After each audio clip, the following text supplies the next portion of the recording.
You don't put on a table saw, but this will do all types of cutouts like that you would be using, splitting wood, making a thick piece into two thin pieces of wood, that type of thing. Now, I remember in high school when I took cabinet making, there was one thing that I had to do before my cabinet teacher would pass me in shop, and that was I had to know how to fold up a bandsaw blade. Can you do that for me? Yes. You got a blade? Facing out from you, you put your foot here in the middle, and you just fold your hands around like so.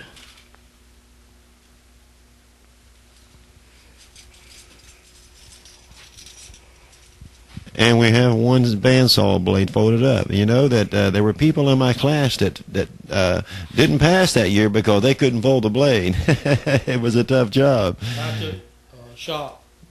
My shop teacher's biggest thing was folding a bandsaw blade, but also sharpening a drill bit. He would take a drill bit and blunt it, and say, "Here, sharpen it so it'll bore a hole in this piece of metal." And it better your shop teacher get you. Like you said, you failed.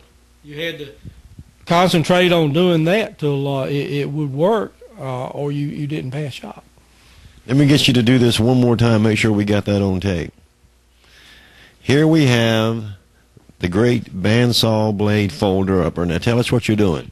Put the blades, point of the blades away from your body. You put your foot on the center of the blade on the floor and fold your hands in just like this till the hands meet, and then your blade will fold right down. And there we have it. Just have to fold in action till the hands meet. And you say you taught shop for a while too, didn't you? I did, yes. We had every Tuesday night. We had a little shop class for 3 hours. Really, I enjoyed doing it, and I still have a lot of requests for that, but I just haven't had time to get back to it. Did you make your students fold the blade up like that? I didn't. No. Next time around. Next time around. Well, this is a 12-inch joiner. A lot of people think a joiner, the only thing it's good for is putting an edge on a board. But the reason I have such a long one is that every piece of wood that I have is rough sawn wood. That means it is not a finished piece of wood.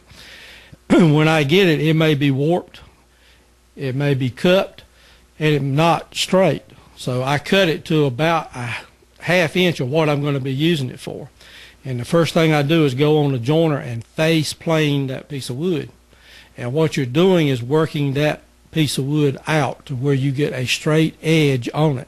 When you get the straight edge, then you go to a planer. The planer will follow the bottom profile to give you a straight piece of wood. And that's the secret to make doors fit on furniture, is that you've got a perfectly straight piece of wood. So you start off, everything you start off with is rough wood? You don't... Everything that I start off with is rough sawn wood. It comes in 4/4 or 5/4, which means it's either 1 inch thick or 1 1/4 thick. And I have to machine it down to whatever size I'm going to use, which more than likely is 3/4 of an inch thick. I buy it like that because I have to have good straight material in order to have a good outcome. You can't start building something and your material not be straight. You got to show me this beautiful bedpost back here. I couldn't help but notice that when we walked in. This has got a turned post on it.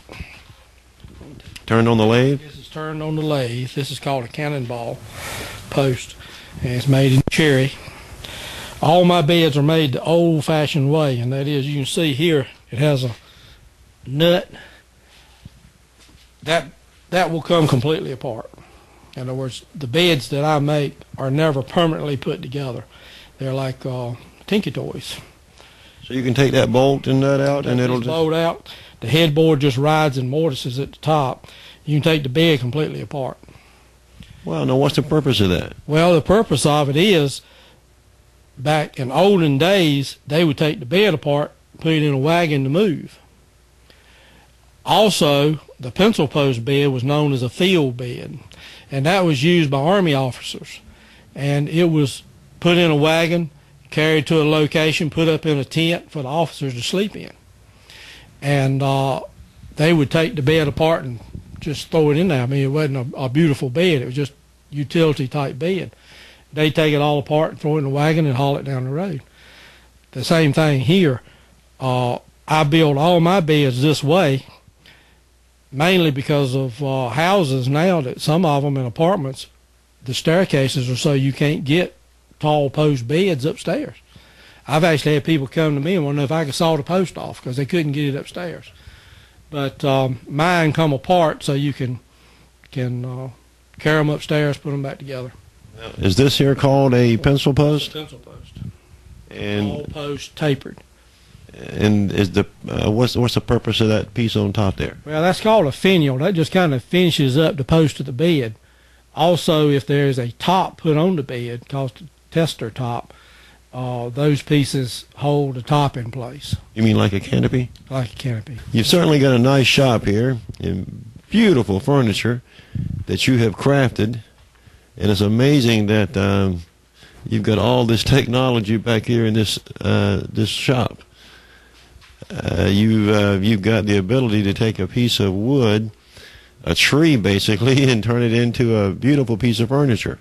Yes, I have people coming from all around. I've got some bed I got to start on probably today from a lady in Walnut Rapids, and she brought me the wood to do it with.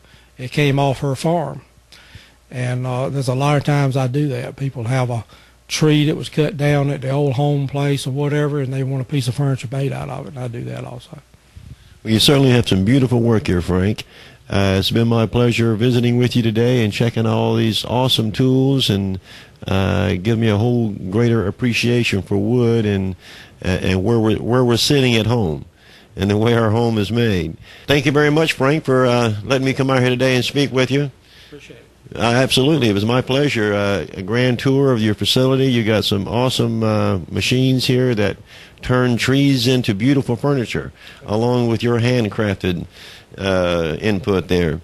But it's been an awesome experience here. Now, if somebody out there would like to contact you and have you do some woodworking or cabinet making or window repairs for them, how can they get in touch with you? Well, I'm in the phone book. Phone number is 446-3364. I'm here all the time, most of the time. Just give me a call. And no jobs too big or too small? Well, some of the bigger ones I probably wouldn't take because I just don't have room to do very large pieces of furniture anymore. I still do entertainment centers and dining room tables, but not the huge conference room tables and stuff like that. I don't do anymore. And what's your phone number one more time? Be 446-3364.